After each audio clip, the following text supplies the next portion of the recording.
এবার CM punk তিনি challenge করবেন গুন্থারকে ওয়ার্ল্ড হেভিওয়েট চ্যাম্পিয়নশিপের জন্য কালকের মানডে নাইট রয়ে।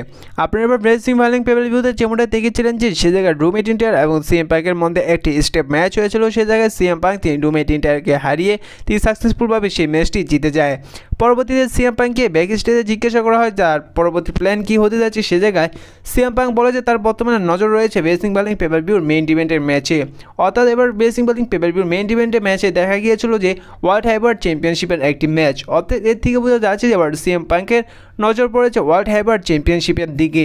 আর এবার রেসলিং ভ্যালিং পেপার ভিউতে যেমনটা দেখা গেল যে সে জায়গায় গুন্থার এবং র্যান্ডি অর্টনের একটা ওয়ার্ল্ড হেভিওয়েট চ্যাম্পিয়নশিপের ম্যাচ দেখা গিয়েছে।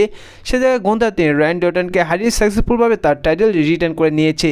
আর এবার বর্তমান এও জানানো যাচ্ছে এবার ড্রু ম্যাকইন্টায়ার এবং সিএম পাঙ্ক স্টোরিলাইনে কিছুদিনের জন্য ডাব্লিউডাব্লিউই ব্রেক রাখতে পারে যাতে কোনো দর্শক বোরিং না হয় পরবর্তী এই স্টোরিলাইনের জন্য। কারণ সিএম পাঙ্ক ড্রু ম্যাকইন্টায়ার এই স্টোরিলাইনটি আরও লম্বা সময় ডাব্লিউডাব্লিউইতে দেখাবে, যার কারণে কালকের মানডে নাইট রয় অনেকটাই সম্ভাবনা যে সিএম পাঙ্ক তিনি গুন্থারকে ওপেন চ্যালেঞ্জ করে দিতে পারে ওয়ার্ল্ড হেভিওয়েট চ্যাম্পিয়নশিপের জন্য এবং এদের ম্যাচটি পরবর্তীতে দেখা যেতে পারে ব্যাড বেলার পেপার ভিউতে।